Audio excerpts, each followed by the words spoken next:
네, 개편과 함께 뉴스와이드에서 새롭게 준비한 코너입니다. 생활 속 이야기를 통계로 알아보는 통계라이프로 우리 생활 속 통계를 알기 쉽게 해설하고 통계 속에 감춰진 의미를 살펴보는 시간입니다. 정한무 기자 나와 있습니다. 어서 오십시오. 네, 안녕하십니까. 네, 오늘 첫 소식으로 어떤 통계 만나볼까요? 네, 오늘 상당히 좀 더우셨죠? 예. 저도 낮에 취재하면서 하루 종일 찌는 듯한 더위가 이런 더위구나 하는 생각을 좀 갖고 있었는데요. 아닌 게 아니라 충북 지역에 올해 첫 폭염특보가 발령되기도 했습니다.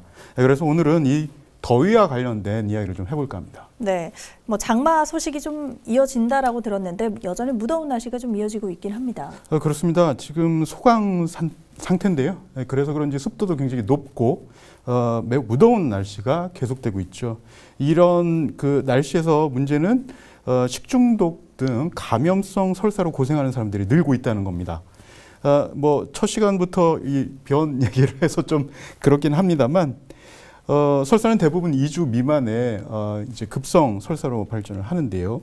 식중독과 급성 수양성 설사, 이질, 여행자 설사, 그리고 원내 설사 등이 있습니다. 그러니까 지금 이 감염성 설사가 더운 날씨에 영향을 많이 받는다라는 의미인 거죠? 네, 그렇습니다.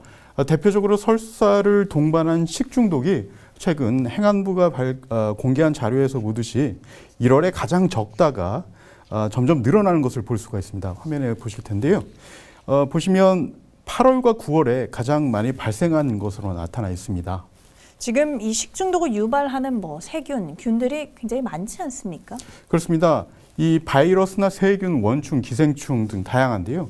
제1군 감염병으로 지정된 비브리오 콜레라균과 장출혈성 대장균, 살모넬라균 등은 환자를 격리를 해야 될 정도로 전염성도 상당히 높은 것으로 알려져 있습니다. 이런 감염병은 대부분 수온의 상승이나 높은 기온과 아주 밀접한 관계를 갖고 있다고 볼 수 있겠습니다. 그런데 이 설사뿐만 아니라 다른 증상들도 함께 나타나는 경우들이 많잖아요. 네, 70세 이상의 고령인 경우에는 이 탈수 현상과 38.5도 이상의 고열 혹은 심한 복통이 지속될 경우가 있는데요. 이 설사가 심하다고 집에서 흔히 이제 사용할 수 있는 지사제를 사용한다거나 하면 안 됩니다. 장마비나 독성 거대결장 등을 유발할 수 있는데요. 함부로 사용하지 말고 즉시 병원을 찾아서 진료를 받을 것을 권장하고 있습니다. 네, 일단은 사고 예방이 가장 중요한 거니까요. 식중독이 생기지 않도록 예방하기 위해서 방법들은 뭐가 있죠? 기본에 충실해야 된다는 겁니다. 잘 알고 계시겠지만 이 식중독을 예방하기 위해서는 위생 상태가 가장 중요한데 물과 비누로 손을 자주 씻고요. 또 깨끗한 물과 신선한 음식만 섭취를 해도 예방이 가능한 것으로 알려져 있습니다. 네, 익혀 먹고 끓여 먹고 잘 씻고만 해도 예방이 가능하다라는 것 알고 있겠습니다. 자, 다음 통계는 어떤 거죠? 네, 아까 말씀드렸습니다만 지금이 이제 소강 상태이긴 합니다만 장마 시기라고 하지 않았습니까? 예. 이 여름철 장마 최근에는 특히 이제 집중호우에 경향을 많이 보이고 있는데요. 예. 이 여름철 폭우와 폭염으로 인한 교통사고가 많이 발생을 하고 있다라는 통계를 말씀을 드리려고 합니다. 네, 이번에는 비와도 좀 연관이 있다라고 볼 수가 있는 신비한 통계군요. 예, 그렇습니다. 최근 행정안전부가 여름철 폭우와 폭염으로 인해서 교통사고 발생 위험이 높다고 이 주의를 당부하고 나섰는데요.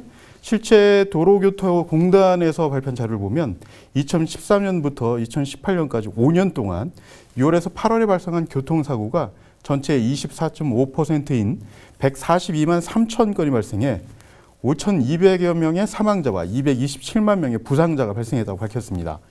지금 화면에 나가는 자료에서 보시는 것처럼요. 기온이 높아지는 여름철 졸음운전 사고가 평균 130건이 발생했는데요. 이는 지난해 1년 동안의 평균 108건보다 22건이나 많은 겁니다. 예, 현재 지금 데이터를 살펴보니까요. 오히려 가을, 겨울철보다 봄, 여름철이 좀 많은 것으로 예상이 되는데 일단은 더위 그리고 졸음과 연관이 되어 있다라는 통계겠죠? 그렇습니다. 요즘은 이제 봄이 없어졌다 할 정도로 그렇죠. 겨울에서 바로 이제 여름으로 가는 듯한 기온 분포를 많이 보이고 있어서 봄부터 에어컨을 켜고 이렇게 운전을 하시는 운전자가 많습니다.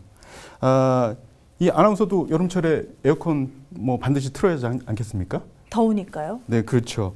그런데 바깥 날씨가 무지 덥기 때문에 이 에어컨을 틀고도 창문을 열지 않는 경우가 상당히 많이 있습니다. 이 자연스럽게 이렇게 창문을 꼭꼭 닫다 보면 이 계속 공기순환이 되지 않기 때문에 자칫 졸음운전을 할 가능성이 높아진다는 지적이 있는데요. 경찰도 이 부분을 지적합니다. 한번 들어보시겠습니다.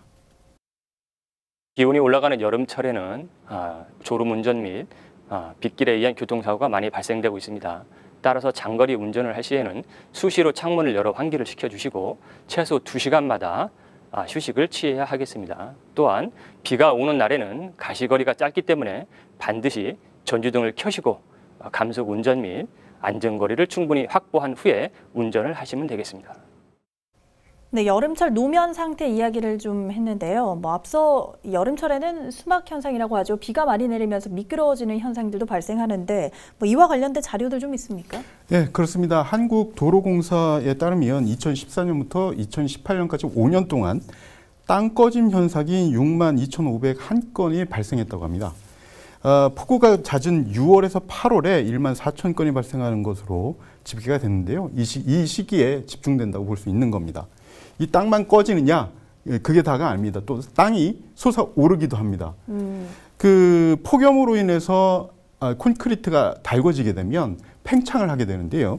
이러면서 서로 팽창하면서 융기하는 도로도 생기게 됩니다. 네. 이 고속으로 달리고 있다면 이런 부분들은 상당히 큰 사고의 위험을 가져올 수 있는 장애물이 될 수가 있다는 것이죠. 실제 앞서 말씀드린 5년 동안 발생한 이런 융기 현상도 여름철에 집중돼서 11건이나 발생한 것으로 집계돼 있습니다.